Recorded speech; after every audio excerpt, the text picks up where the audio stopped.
Buenos días a todos. Gracias por continuar en esta sesión que va a ser muy interesante, ya vais a ver. Presento a mi compañera María Sánchez, que es de aquí, de la Universidad Politécnica de Madrid, y yo misma soy Concha Bueno, de la Universidad de Zaragoza.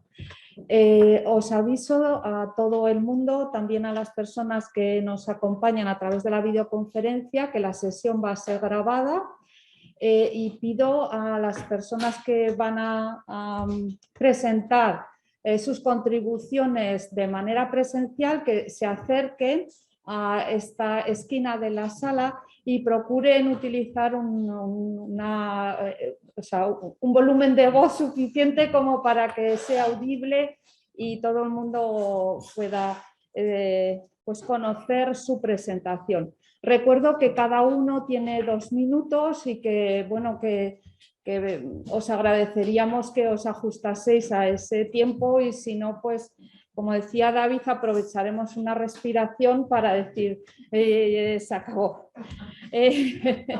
Bueno, hablando de David, es la primera persona que va a presentar de manera presencial su trabajo Crea STEAM hacia la mejora de brechas en diversidad mediante la recopilación de proyectos, buenas prácticas y espacios, bueno, STEAM en realidad.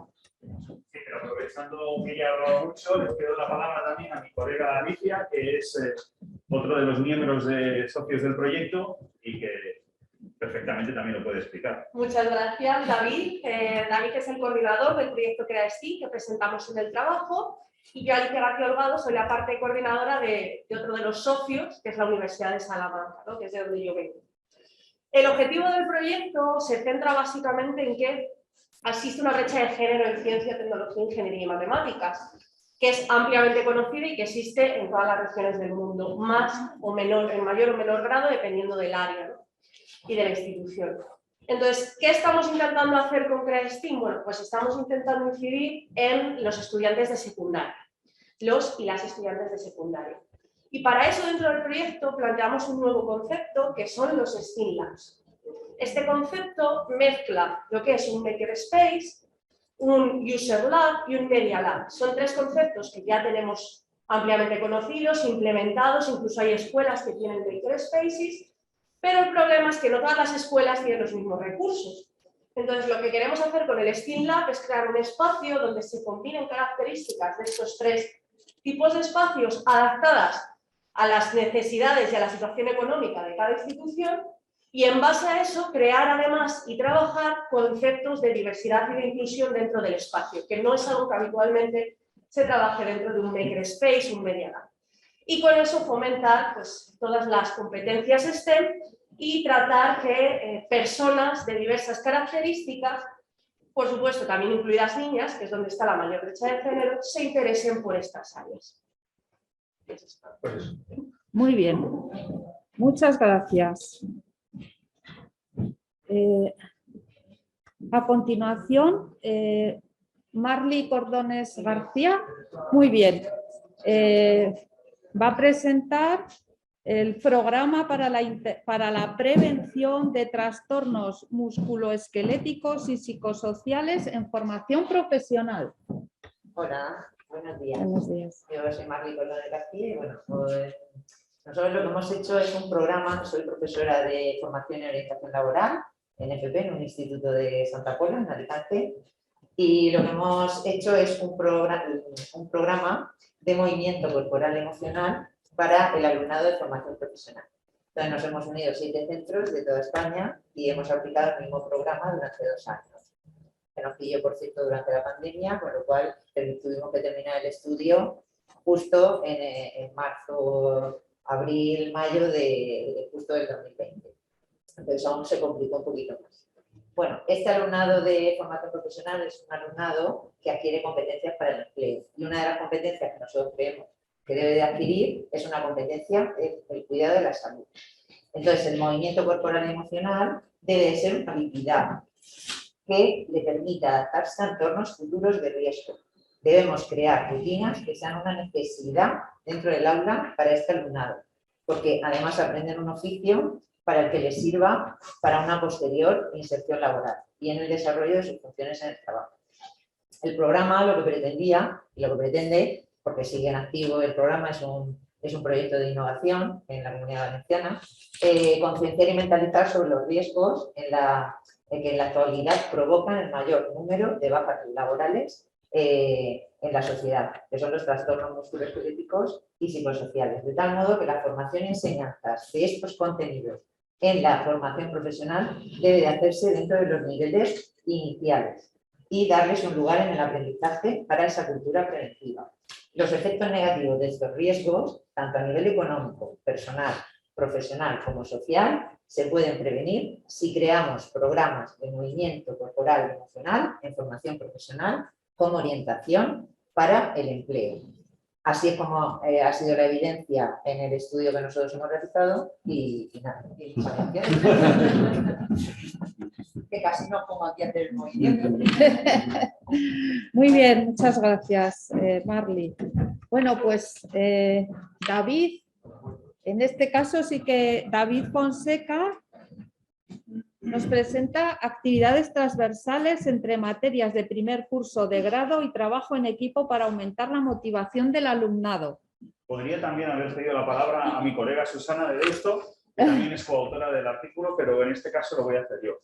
Básicamente es un trabajo, en este caso, de colaboración entre las universidades de Deusto, en menor parte en este caso Comillas, y la Ramón Llull, La Salle, con el objetivo de potenciar básicamente lo que son las competencias transversales desde primer curso. En este caso, el artículo que se presenta estaba basado en un trabajo transversal dentro del grado de Arquitectura y el grado de Estudios de Arquitectura Técnica y Edificación, en el cual en el primer curso se están creando una serie de actividades transversales de multi-asignaturas. Es decir, las asignaturas hemos tenido una serie de créditos para realizar 3-4 visitas que se trabajan con un único ejercicio o proyecto que se evalúa desde diversas asignaturas con el punto de vista de que hay la parte de evaluación más de la educación formal, de los objetivos y las competencias de cada asignatura dentro de ese trabajo, pero siempre van a tener que poner encima de la mesa esas habilidades o ver ese punto de mejora tanto en competencia oral como en trabajo en equipo. Hay una formación previa de los alumnos a la hora de iniciar cada una de las actividades, hay una encuesta inicial de dicha actividad, que suelen ser una serie de visitas con una serie de ejercicios, se presenta la actividad y hay esa evaluación posterior, tanto a nivel de satisfacción, de motivación, con una serie de instrumentos previamente validados. ¿Qué se está demostrando? Se está demostrando que cada vez son capaces de organizarse mejor, sobre todo si les damos esos puntos o esas pautas, mejorando unas capacidades que muchas veces, como he comentado antes en la sesión previa, se habría criticado por una falta de capacidad, ¿no?, de un alumno de primer grado o de primer año de grado que lo tiene pues menos evolucionado. Muy bien, muchas gracias. También presencial, Sonia Lorente. Muy bien, nos va a presentar su trabajo El aprendizaje cooperativo mejora el rendimiento académico. Adelante. Buenos días, yo soy docente de la Facultad, de la Universidad Autónoma de Barcelona, de la Facultad de Psicología, soy psicóloga y estoy en la asignatura de análisis de datos o estadística también llamadas en otras universidades. Nuestro proyecto está acreditado por la universidad, por el Departamento de Innovación Docente como pilar docente, está financiada y la hemos llevado a cabo durante este curso académico anterior y la estamos también continuando durante este curso. Debido a que la asignatura es bastante complicada, nos planteamos mejorar el rendimiento académico mediante aprendizaje cooperativo.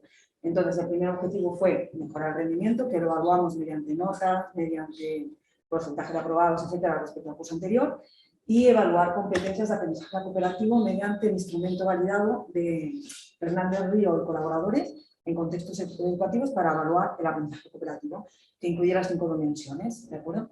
Incluyendo la interdependencia positiva, que suele ser el factor más complicado.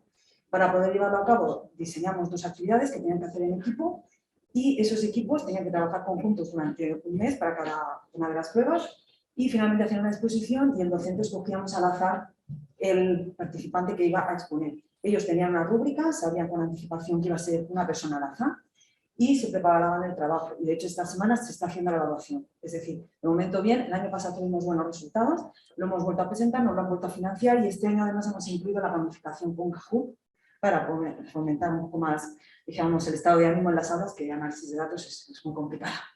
Y nada, muchas gracias. Muy bien, pues muchas gracias. Muchas gracias. A continuación tenemos al primer participante online, José Felipe Villanueva López, ¿sí? Que va a presentar la integración de competencias transversales en la educación superior en ingenierías mediante herramienta de e-learning, el caso de la ETSI en la UPV. Sí, hola, buenos días. ¿Se escucha bien? Sí. Bien, pues voy a presentar el trabajo realizado por el equipo de innovación educativa de la Escuela Técnica Superior de Ingenieros Industriales de la Universidad Politécnica de Valencia. El principal problema que nos hemos encontrado al trabajar las competencias transversales es la formación de los alumnos, incluso la formación de los profesores, ¿no? Y la necesidad también de que ese tipo de competencias no se haga de forma paralela, sino que se haga de alguna forma integrada con el resto de competencias. Y además que no son lo mismo los primeros cursos que los últimos cursos o incluso los cursos de máster. Entonces, ¿qué hemos buscado? Lo que hemos buscado es favorecer esa integración de esas competencias a los alumnos y mediante proponer una metodología mediante una plataforma de tipo web, donde hemos creado recursos y hemos recogido otros recursos que ya también existían, pero además desde un punto de vista ingenieril, para que puedan ayudar a otros profesores, que puedan ayudar incluso a los alumnos y que incluso los alumnos puedan autoformarse en determinadas competencias como es la gestión del tiempo, como puede ser creatividad, como puede ser innovación, dándoles herramientas guiadas en parte por el profesor, ¿no? El profesor mismo les va a decir qué herramientas tienen que usar. Esas herramientas los alumnos van a la página web, se forman con ejemplos y con la teoría de esos digamos, técnicas, y son las que van a emplear en la asignatura, en los trabajos y en las tareas que le pida el profesor. Y de alguna forma van a justificar el cómo han trabajado esa competencia que se trabaja al mismo tiempo que el resto de competencias específicas. La idea un poco es que ayudar al profesor, que no tiene por qué saber de estas cosas muchas veces, sino que de una forma paralela el alumno pueda autoformarse en ese sentido, pero siempre bajo la guía del profesor, ¿no? El profesor le dice exactamente qué técnicas quiere para adecuarlas, las más sencillas a primeros cursos y las más complejas a los últimos cursos. Tenemos que decir que han participado muchísimos profesores, muchos alumnos, y estamos en proceso todavía pues, de ir mejorando, cada vez añadiendo especialmente ejemplos de las propias titulaciones y ejemplos de otras asignaturas que sean, digamos, más específicos, ¿no? Que les puedan ayudar más tanto profesores como alumnos. Muchas gracias, José Felipe. Bueno, a continuación, presencialmente, Maximiliano Paredes Velasco presenta aplicación de andamiaje en un modelo de aprendizaje sostenible y su influencia en el estado emocional durante la COVID-19. Muy bien. Bueno, pues en este trabajo nosotros nos marcamos dos objetivos. El primer objetivo, aquí me coloco bien, el primer objetivo era de definir un modelo de aprendizaje sostenible. Y un modelo de aprendizaje sostenible basado en plataformas abiertas. Y un segundo objetivo, poder valorar y evaluar este modelo de aprendizaje desde el punto de vista de la usabilidad de aprendizaje, entre comillas, ¿no? De qué percepción tiene el usuario, el alumno con este modelo de aprendizaje. Para eso realizamos una plataforma que estaba basada en andamiaje, porque el objetivo principal era poder valorar la repercusión del andamiaje en el proceso de aprendizaje. Desarrollamos una plataforma pues, con Google Forms, Google Classroom, y en esta plataforma hicimos una experiencia con alumnos de formación profesional durante 15 días, con un grupo que no seguía el proceso de andamiaje y otros sí que lo seguían. En el proceso de andamiaje se van poniendo capas de ayuda o se van quitando capas de ayuda según el estudiante va evolucionando en la actividad que está haciendo. Los resultados fueron bastante satisfactorios. En primer lugar, pudimos comprobar que había diferencias significativas en los niveles más altos de la taxonomía de Bloom, en síntesis, en análisis, en esos niveles más altos precisamente donde hubo diferencias significativas. En relación, como queríamos ver también la usabilidad, en relación a las emociones y qué percepción tuvieron los estudiantes, pues nos dimos cuenta que los estudiantes que usaron el proceso o la plataforma de andamiaje tuvieron menos emociones negativas, menos desesperación, menos enfado. Vimos también que los alumnos que más enfadados estaban, perdón, precisamente fueron los que menos aprendieron. También pudimos comprobar que había una diferencia significativa, de tal forma que los estudiantes que, digamos, bueno, más emociones negativas experimentaron, menos útil les parecía el proceso de aprendizaje con Andemaje y más complicada la tarea. Bueno, ya me ha avisado de que... Muy bien, muchas gracias, muchas gracias. En videoconferencia tenemos a Jesús López Santiago, que presenta el aprendizaje servicio y la gestión ambiental, colaboración entre la universidad y la escuela primaria Ecocole 2030, la senda para un colegio sostenible. Adelante, Jesús. No tiene me comentan, Jesús, que no tienes activado el micrófono. ¿Hay problemas? ¿Pasamos al siguiente? Que se intenta reconectar. Sí, que se intenta reconectar.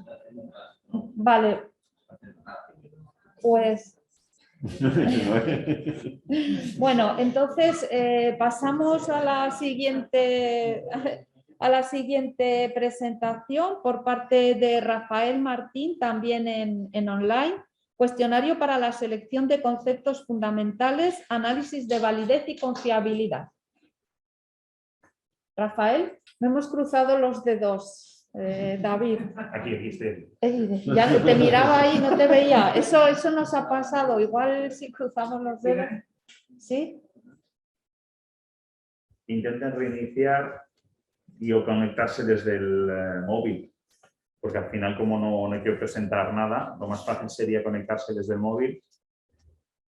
Si no va... Bueno, eso es una posibilidad. Conectarse desde el móvil. Volver a reconectar.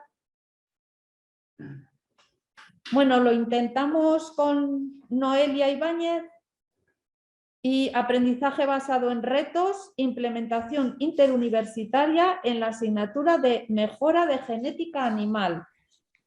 Noelia. Hola, buenos días. Buenos días, adelante. Yo lo siento, pero no entiendo muy bien cómo funcionaba el sistema. Yo grabé una presentación. Sí, la presentación. ¿La tengo que poner yo o la tenéis que poner vosotros? No, ninguna de las dos cosas. Ninguna, vale. La presentación está ya disponible en el canal de YouTube. Vale, entendí. Aprovecho para volver a informar a todo el mundo. Entonces, vale. Ahora nos tienes que contar en 2 minutos los objetivos de tu contribución, ¿sí? Vale, perfecto. Gracias. Bueno, pues el trabajo que hicimos aquí, la originalidad, es un proyecto basado en retos, un clásico proyecto basado en retos, que te enfrentan a los estudiantes a un problema real, pero la originalidad de este proyecto, el objetivo fue aplicarlo de manera interuniversitaria, se aplicó en varios grados de distintas universidades y el reto fue online, fue con un programa web muy parecido a la realidad, por el problema que se aplicó una asignatura, que es la mejora genética animal, donde es imposible aplicar un reto real, porque un reto real dura años. No se puede hacer un programa de mejora en un semestre, con lo cual lo hicimos a través de un programa de simulación bastante cercano a la realidad. Y la parte más enriquecedora fue que lo hicimos de manera interuniversitaria. Colaboramos la Universidad Politécnica de Madrid, la Universidad Autónoma de Barcelona y la Universidad Politécnica de Valencia. Y eso fue un esfuerzo de coordinación, pero muy satisfactorio, porque motivó muchísimo a los alumnos. Ha motivado mucho. Aparte del programa, que ya es motivante, el hecho de competir con diferentes grados y tener esa conexión ha hecho un mayor interés para el alumnado, ya que nuestra asignatura es una asignatura que normalmente tiene pocos estudiantes. Entonces, el poder hacerlo así, pues la verdad que ha ayudado mucho. Y también para evaluar los resultados. No es lo mismo evaluarlo con 20 estudiantes que tengo yo de normal en esa asignatura a poder evaluarlo con 200 de diferentes o 150 de diferentes universidades. Y eso ha sido, y el resultado realmente positivo. Una asignatura que normalmente odian los estudiantes ha llegado a ser satisfactoria y divertida para ellos. Y conceptos completamente teóricos, muy teóricos, estadísticos y matemáticos, han podido entenderlos y aplicarlos, que era el objetivo principal, que asimilaran este tipo de conceptos. Y ya está. Muy bien, pues muchas gracias, Noelia. Intentamos ver si Jesús López Santiago está. ¿No está? Lo dejamos para el final. Vale, pues continuamos. Como tenemos aquí a Ángel Fidalgo, continuamos con la presentación de su contribución, características del alumnado pasivo, una visión multidisciplinar. Buenos días. Partimos de trabajos previos donde habíamos visto que hay una serie de problemas educativos derivados del propio modelo educativo. Eso quiere decir que ya puede ser buen profesor o mal profesor, que te vas a encontrar con alumnos con una serie de problemáticas. Por ejemplo, no tienen hábito cooperativo, por ejemplo, tienen hábito pasivo, y lo que hicimos fue un segundo estudio donde tratamos de ver si esas características, el perfil del alumnado pasivo y otros estudios, pues coincidían en distintos ámbitos educativos. Es decir, si el profesorado de formación profesional tenía la visión o el perfil del alumnado pasivo, igual que el de la universidad, igual que el de hasta 12 años y entre 12 y 18 años. Lo hicimos con un MOOC que participaron unos 800 profesores internacionales de diversos países de Latinoamérica, y el resultado fue que de las 5 primeras características que identificaba el profesorado del alumnado pasivo, de esas 5 primeras, en todos los ámbitos educativos y en todos los países del estudio, había una coincidencia del 40%. Pero si quitábamos a los alumnos de 0 a 12 años, la coincidencia era de un 80% en esas 5 primeras visiones del perfil del alumnado pasivo. ¿Eso qué quiere decir? Es muy importante. Eso quiere decir que tenemos el mismo público objetivo, las mismas características. Y por ende lo que significa que, por ejemplo, las experiencias que se han presentado de formación profesional las podríamos usar en la universidad sin ningún problema y viceversa. ¿Por qué? Porque, insisto, es el mismo perfil y, por lo tanto, como cuando haces una lavadora la diriges a un público objetivo, nosotros tenemos ese mismo público objetivo. Muy bien, pues muchas gracias.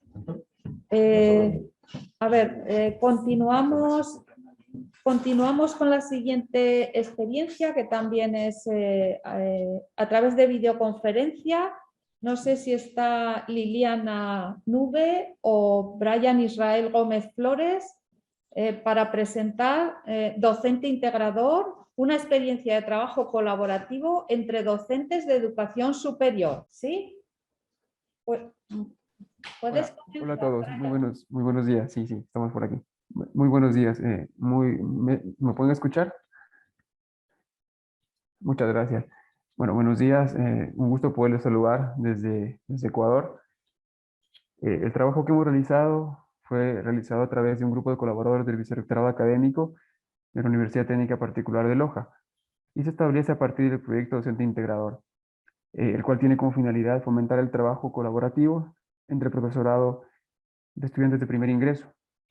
En uno de los objetivos principales es que todas las materias que se ofertan en este ciclo cuenten con una planificación estructurada, organizada y que permita obtener las competencias requeridas. En base a este antecedente, nuestro trabajo busca medir la percepción del docente integrador, del docente de primer ciclo respecto al desenvolvimiento del docente integrador y su nivel de satisfacción en cuanto a resultados obtenidos en sus carreras al finalizar el semestre académico. Esto nos permite detectar de manera temprana posibles falencias en el proyecto, así como puntos fuertes en el mismo, para poder tomar decisiones correctas y en cada semestre que se vuelva a implementar el proyecto poderlo ir mejorando y promover con esto la mejora continua. Puede decirse que los resultados que obtuvimos en este proyecto, en este trabajo fueron bastante satisfactorios, donde la mayoría de los profesores de las carreras se encuentran satisfechos con el resultado obtenido en el proyecto, y algunas de ellas incluso han solicitado implementar este proyecto en ciclos de nivel intermedio. Finalmente, podremos decir que esta experiencia que hemos tenido en este proyecto pues, puede ser transferible a otras instituciones de educación superior, bajo el contexto de poder también permitir adaptar a los estudiantes de nuevo ingreso a la vida universitaria, que sabemos que es un contexto un poco complejo cuando recién estamos ingresando del cambio del bachillerato a la universidad. Entonces, este tipo de prácticas también nos permiten poder hacer una planificación integrada, a la vez que podemos también considerar algunos indicadores de retención inicial y poder trabajar en pro de poder velar por la permanencia de los estudiantes y su adaptación efectiva a la vida universitaria. Muchas gracias. Continuamos con Cristina Bell Penellos, con su trabajo Perfil Ejecutivo de Niños de 5 a 7 años en el Cantón Ambato, Ecuador. Hola, buenos días. Buenos días, Cristina. Adelante. Pues bueno, pues el trabajo que nosotros presentamos forma parte de un proyecto más amplio que todavía está en ejecución para elaborar un programa de entrenamiento y potenciación de las funciones ejecutivas en los escolares ecuatorianos. Es un proyecto que llevado a cabo entre la Universidad de Ambato en Ecuador y la Universidad Complutense, de la que yo soy profesora, y en esta primera parte, los resultados que presentamos en este trabajo y en una sesión de esta tarde, lo que quisimos hacer como primer paso es, por supuesto, hacer la evaluación de estos escolares al final desde los 5 hasta los 12 años a través de una prueba de valoración estandarizada en Neuropsy para niños. Y bueno, en función de los resultados que obtuvimos, pues poder hacer el perfil ejecutivo para, en una segunda parte, una vez establecido el programa de entrenamiento y llevado a cabo, poder valorar si este programa pues bueno, pues sirve, cuáles son sus puntos fuertes, sus puntos débiles y cuáles son los resultados que hemos obtenido. Es verdad, como a casi todos los que os estoy escuchando, nos pilló la pandemia, parte de la evaluación la hemos tenido que hacer online y bueno, pues hemos tenido, como todos, que ir superando diferentes obstáculos, nuevos obstáculos. Muchas gracias. Muy bien, muchas gracias. Continuamos con Maritza Nava Mendoza, un diagnóstico para desarrollar competencias digitales para la investigación en la virtualidad. Claro que sí, buenos días. Bueno, pues este trabajo que me hacen el favor de presentar proviene de la Universidad Veracruzana en México. Fue realizado por medio de la maestría en gestión del aprendizaje aquí en la Universidad Veracruzana. Mi nombre es Maritza Nava Mendoza y bueno, dos de los objetivos principales de este proyecto fueron el desarrollo de competencias digitales para la investigación en la búsqueda, selección, análisis, referenciación y organización de la información bibliográfica que le permitiera al estudiante comunicar resultados. Y el segundo de los objetivos, el uso de ambientes virtuales de aprendizaje que les permitieran a los estudiantes desarrollar ese tipo de competencias mediante un proyecto de intervención. Este proyecto de intervención se llevó a cabo entre el 2019 y el 2020. Es un proyecto que ya ha sido concluido. A partir de este diagnóstico que se presenta el día de hoy, fue posible realizar un diseño instruccional a través del cual se lograron los objetivos del proyecto, que fueron alcanzar todas las competencias mencionadas.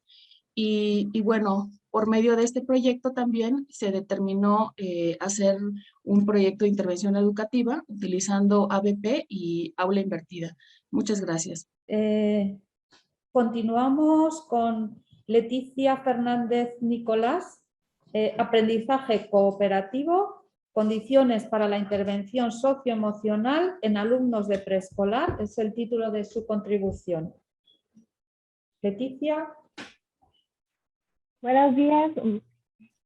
El proyecto que estoy presentando, que es sobre pues, las condiciones para la intervención socioemocional en niños de preescolar, pues es parte de un diagnóstico con el cual pues, pretendemos identificar las condiciones sociales y emocionales dentro de la interacción familiar de los alumnos desde nivel preescolar, para así estructurar los aspectos que requieren atención por medio del desarrollo de habilidades socioemocionales, estableciendo pues, las condiciones propicias para llevar a cabo la intervención para el desarrollo de habilidades socioemocionales y valorando lo que es la implementación del uso del aprendizaje cooperativo y sobre todo con herramientas virtuales. Este proyecto, bueno, lo conforman un diagnóstico con el cual se adaptaron diferentes instrumentos para valorar y trabajar con niños de preescolar, dando de cara a todo esto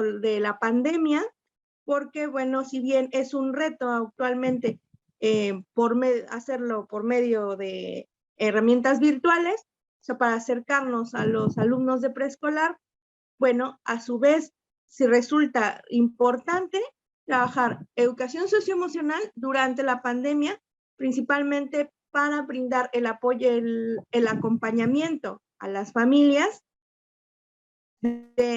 pues, ante esta situación de pandemia y el confinamiento sobre todo. Entonces, generar aprendizajes en niños de preescolar requirió de mucho trabajo previo porque debíamos prever y atender puntualmente diferentes áreas de oportunidad y bueno, en cuestión socioemocional y el acompañamiento socioemocional, pues esto se volvió pues importante porque no nada más era a nivel educativo, generar habilidades, sino que también atender a las familias de manera transversal, porque pues ya era llevar la educación, bueno, a los hogares más que a la interacción en aula.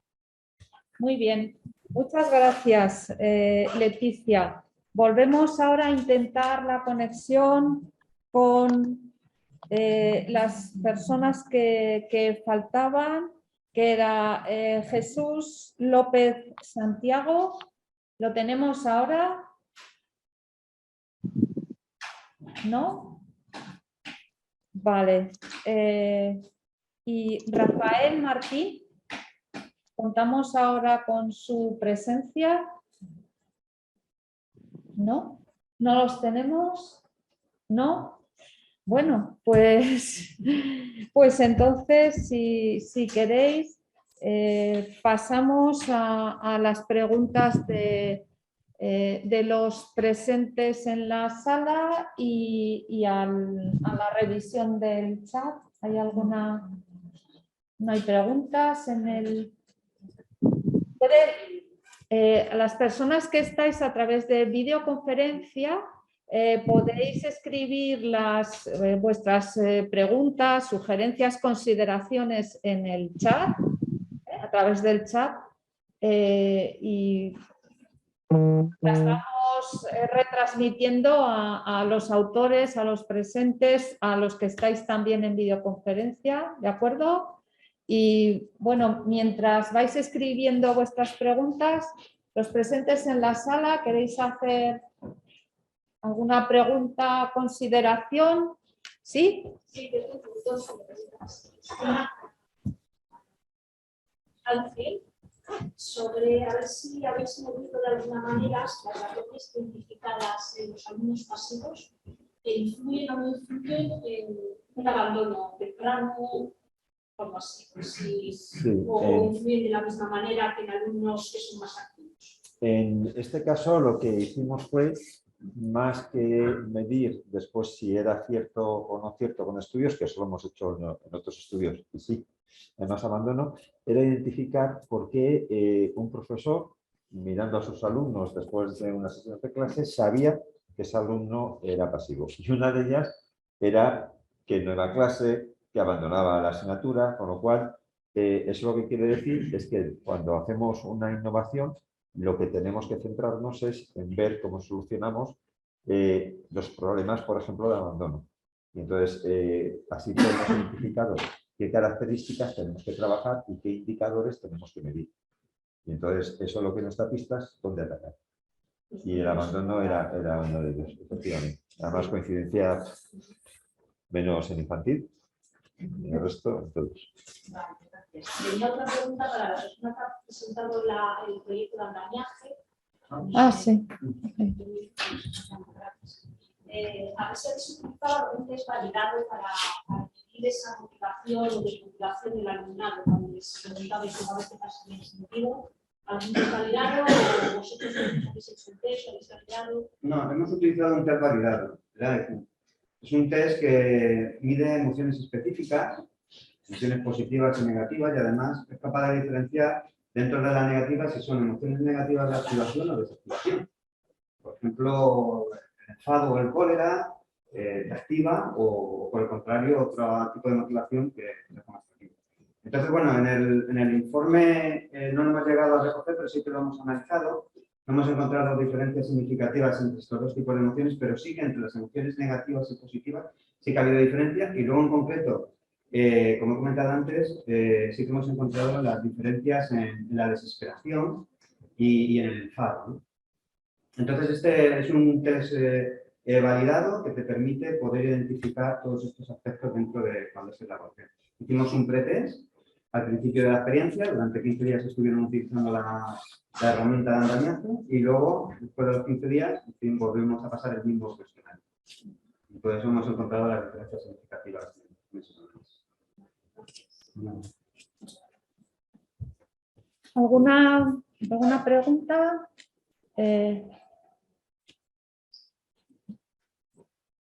Bueno, yo, por ejemplo, a Marley, que nos ha presentado su programa para la prevención de los trastornos musculoesqueléticos y psicosociales, no sé si nos podías comentar a qué tipo de riesgos psicosociales atendía el programa.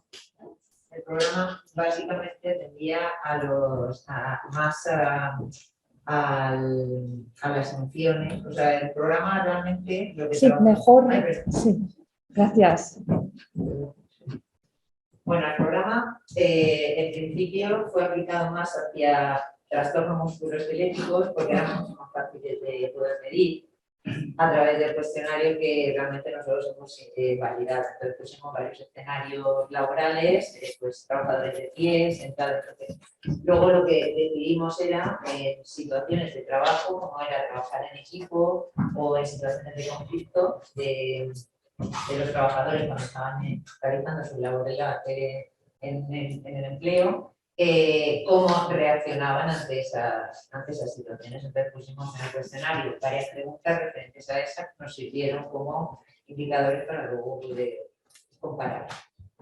Y entonces, bueno, como fueron diferentes ciclos formativos, de diferentes sectores de oficios, diferentes edades, entonces la verdad es que ha sido un resultado bastante... Unos 400 alumnos de toda España.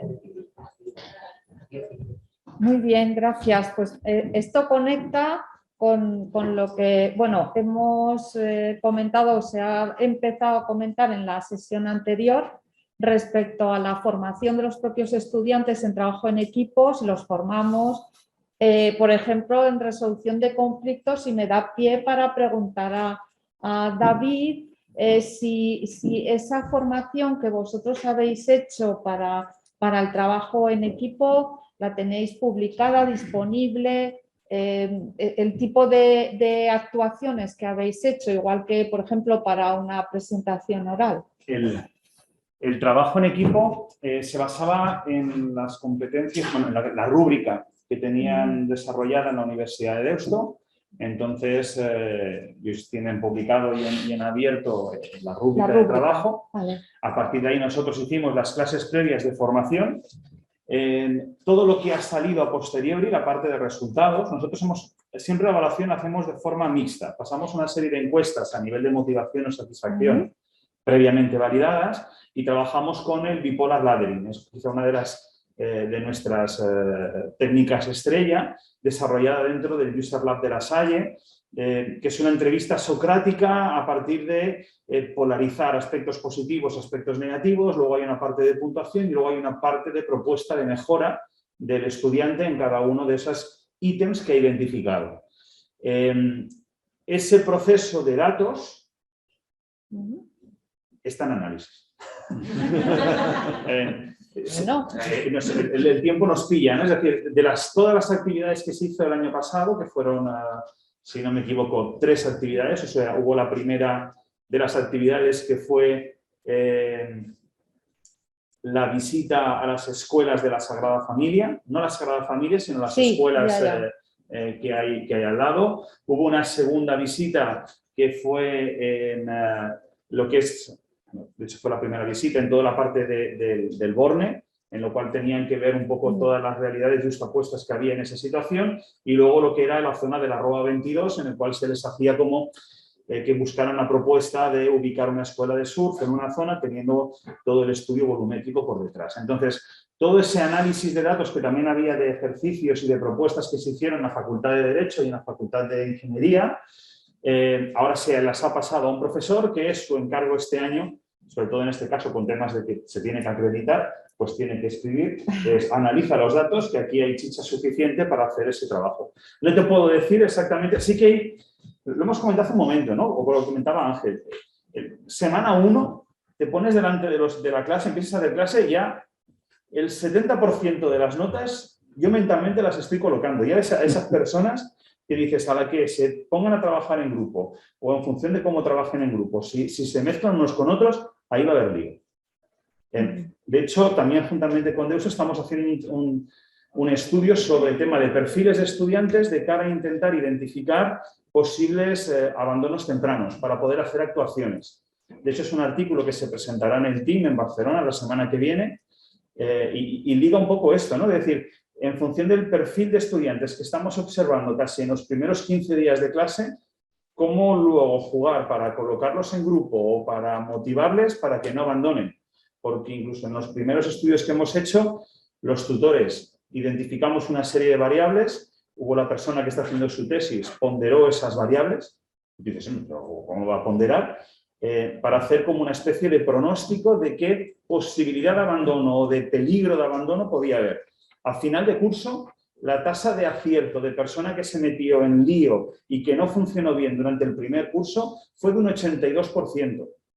Del primer año, O sea, llegamos vamos a ponerles índices. No podemos poner índices per sí, pero vamos a ponerle pesos. Bueno, pues los pesos, y había desde la Facultad de Arquitectura, la de Business, la de Artes Digitales, la de Ingeniería. Quizá yo creo que es esta parte experiencial, de que en los primeros 15 días, en el primer mes, el poder identificar ese perfil y a partir de ahí, si los tienes que mezclar, ojo cómo los mezcles, porque te va a generar o problemas o va a funcionar bien el grupo o ver qué dinámicas haces en clase para que nadie se quede atrás, es importante. Tema de resolución de conflictos no lo tenemos resuelto porque se está estudiando los datos. Esperemos que a lo largo de este año se puedan publicar. Muy bien, yo creo que, vamos, interesa, ¿no? El trabajo en equipo pues nos ocupa y nos preocupa. Hay preguntas. Vale. Perfecto. Pues Ana María quiere preguntarle a Marly si contaste con asesoramiento de profesionales de la salud para establecer el programa de prevención. Sí. Bueno, para el programa que aplicamos, que ha sido el de la investigación, sí que contamos con un médico de trabajo, ¿vale? Especialista en eso, con un fisio, también de allí, además de Santa Pola, porque nosotros tenemos mucha relación en el instituto con el ayuntamiento y actuamos con ellos para colaborar con determinados sectores también desfavorecidos y aplicarles este tipo de programa. Y luego con una psicóloga, porque ahí teníamos que realizar reconocimiento, conocimiento y control corporal, y luego también comenzamos el reconocimiento, conocimiento y control emocional, porque este año lo que estamos haciendo es el paralelismo que existe entre el cuerpo y la emoción. Entonces estamos aplicando ese programa. Entonces nosotros ahora mismo hemos comenzado a aplicar ese programa de paralelismo y la relación que existe entre el cuerpo y la emoción. Y ahí estamos. Muy bien, pues muchas gracias. Y Raúl Herrero quiere preguntar a Noelia. Gracias, Ana María. Gracias. Y Raúl quería preguntar a Noelia si nos puede comentar algún ejemplo de retos y cómo se planteaban al alumnado. Si era el mismo en todas las universidades y si se planteaban a la vez. Vale. En este caso, en los resultados que hemos obtenido, el reto era el mismo en todas las universidades y se sincronizó de tal manera que era el mismo reto, duraba al mismo tiempo y comenzaba en el mismo momento.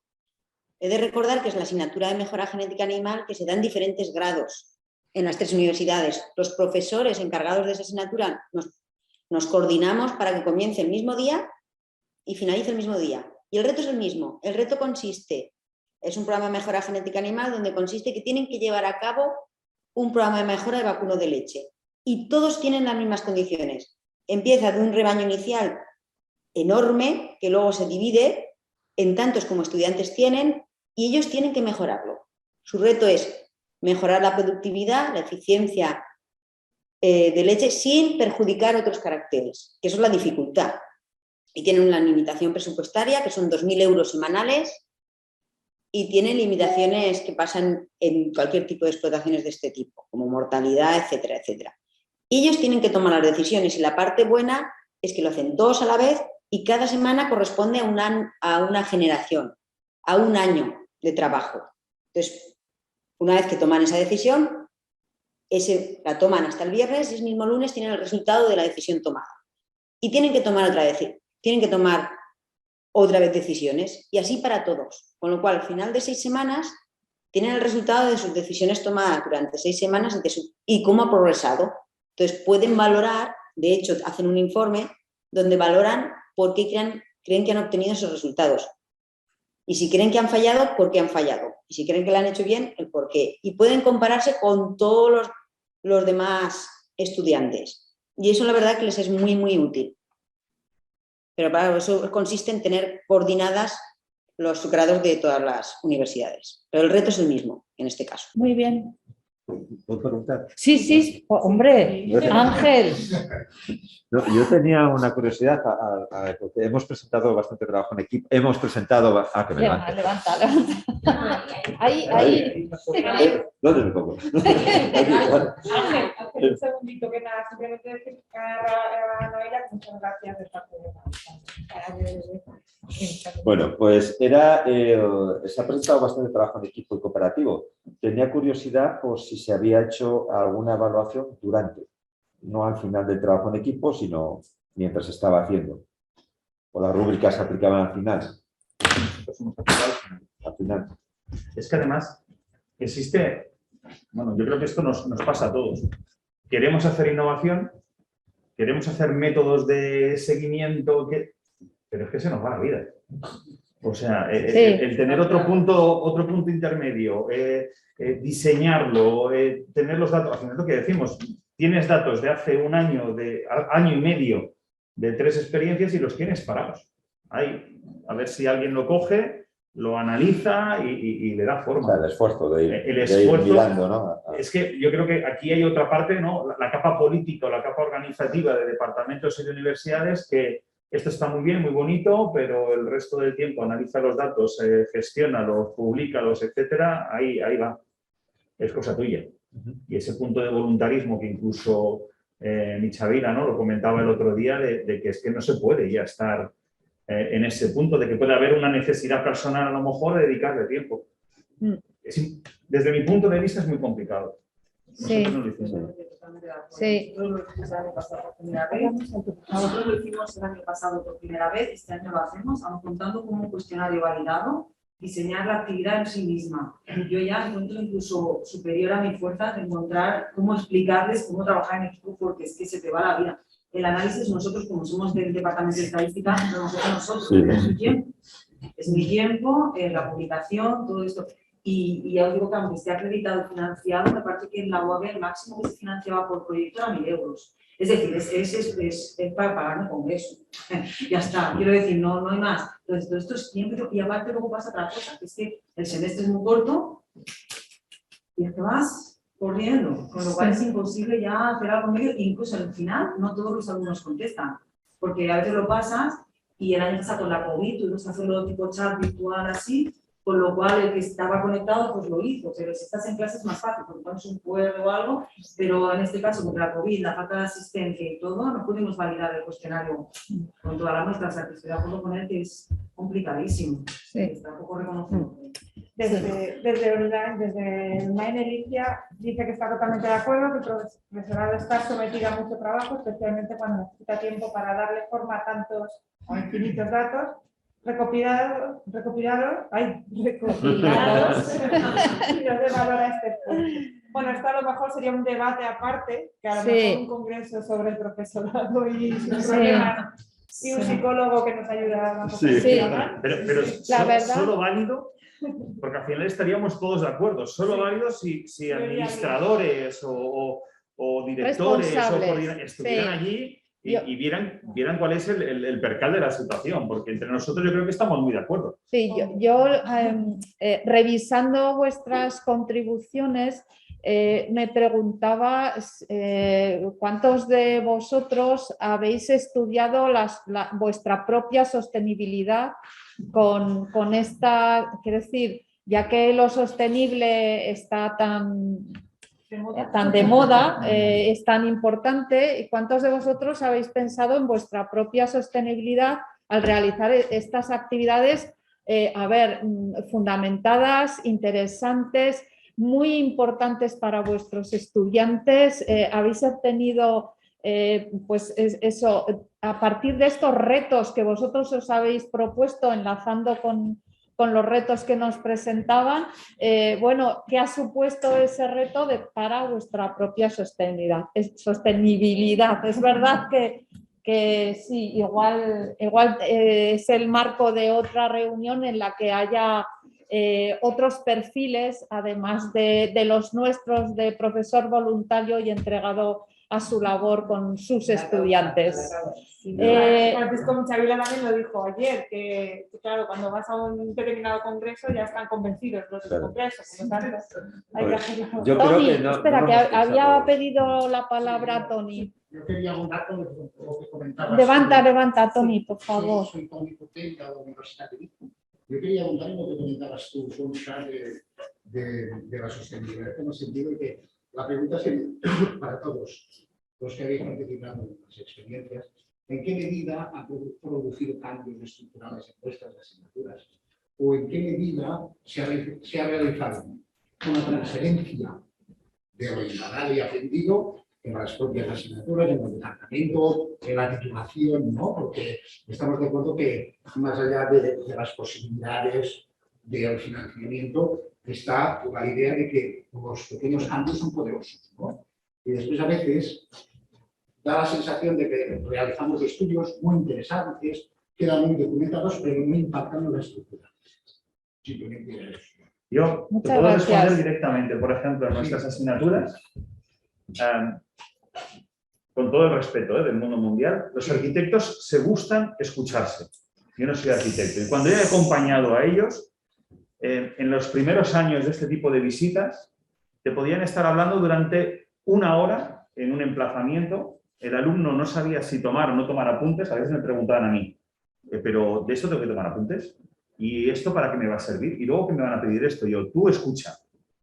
Y entonces hacíamos visitas de 5 horas extenuantes, que el alumno al final, a partir de la 3.ª hora, se empezaba a ir. ¿Y qué ha servido? Recogiendo poco a poco este punto de iniciativas de visitas.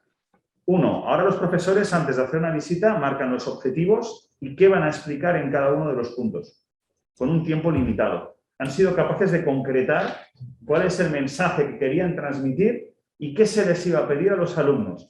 De tal forma que las visitas que antiguamente, hace 3 años cuando se empezaron, eran de 5 horas, ahora duran aproximadamente 2, incluidos los desplazamientos entre puntos del emplazamiento que se estudia, y ya están tanto las rúbricas de evaluación como el enunciado e incluso el contenido de soporte antes para que el alumno lo estudie. Entonces, ha habido ese paso de que se han dado cuenta con las evaluaciones de los estudiantes que eran, no entiendo para qué, muy largo, ha sido un tostón, ha sido... Y al final era, una semana después, los datos gordos era presentarse a los profesores. Esto opinan de vuestra salida. Ha habido tensión, ¿eh? Cuando decían, mira, la explicación del de descriptiva ha sido muy buena, pero la del proyecto, la de dibujo, no. Pues decirle a la gente de proyectos en arquitectura que su explicación no ha gustado, ha habido ese punto de vamos a ver qué mejoramos. Yo creo que lo más importante es que haya un feedback muy rápido al profesor o al alumno para decir, hemos hecho cambios. Si conseguimos esos cambios, es fundamental. Y además, cualquiera de los estudios que estamos comentando nos interpelan como docentes. Nos ponen en el espejo, ¿no? Un espejo que nos arma. Y después la idea es esta, de que lo que cuesta a veces es salir de la zona de confort. Porque sí que me interpela, sí que me interesa, pues sí, yo voy a realizar estos cambios, pero después sabemos todos que lo inmediato pasa por delante de lo importante. pues vamos haciendo, ¿no? En cambio, me parece que la potencialidad de todos estos estudios, de estas experiencias, es muy grande, porque esto significa que estamos vivos como docentes y que estamos preocupados, ¿no? Y esto tendrían que verlo también los estudiantes, porque su percepción es otra, ¿no? Pero yo me diría es esta, ¿no? A veces tenemos cambios coyunturales y tendrían que ser cambios estructurales. Y además otra reflexión, cómo se predica en casa es otra, ¿no? Pero la verdad es que sí, que la idea sería salir de la zona de confort.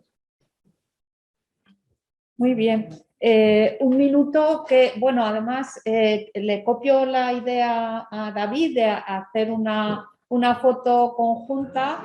Entonces, invito a las personas que están en videoconferencia a que pongan un momentito la cámara para poder hacer una foto a la pantalla y a la sala, si os parece. Pero, Marley, ¿puedes decirnos...? Bueno, nada, yo no vengo del mundo así de, porque veo que todos estáis en universidades. El mundo del profesorado, sí. Ya, pero que yo vengo del pie de aula de la FP. Y la formación profesional creo que se tiene que dar valor. Yo doy un módulo muy complejo en la formación profesional porque tenemos, además de explicarles la orientación y la inserción laboral, tenemos que convencerles que es importante para ellos, porque el que viene a estudiar cocina o el que viene a estudiar mecánica solo quiere hacer eso y no entiende que además hay que enseñarle soft skills, tienen que ser personas, tienen que trabajar en equipo, y desde nuestro módulo es importante. Y creo que el programa que nosotros hemos hecho de movimiento emocional y corporal ha tenido un impacto brutal en toda España, porque es que no existe, no hay movimiento, no tienen movimiento ni emocional ni... Yo ayer entré en el ciclo nuevo en Santa Pola de embarcaciones de recreo, que van a hacer barcos, y el perfil del alumnado es un nivel muy bajo, es un nivel bajo.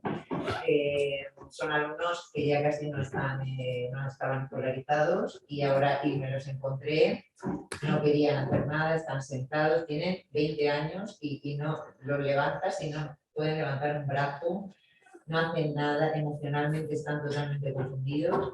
Pues les aplicamos, llevamos ya 3 sesiones con ellos, han hecho un cambio bastante grande y bueno, solo quería un poco comentaros que, bueno, que la formación profesional creo que es importante y desde luego. Hay que estudiar, y hay que unir también todo lo que vosotros sabéis.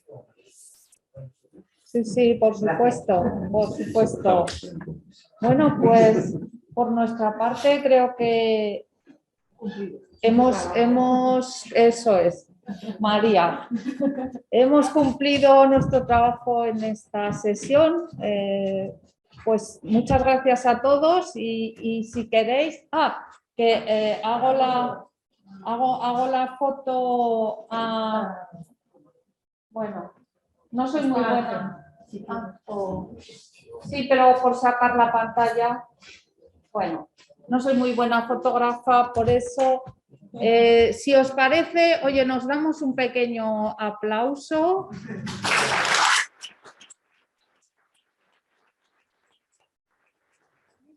Gracias también a las personas que han intervenido a través de la videoconferencia y nos seguiremos viendo en las siguientes sesiones. Gracias a todos.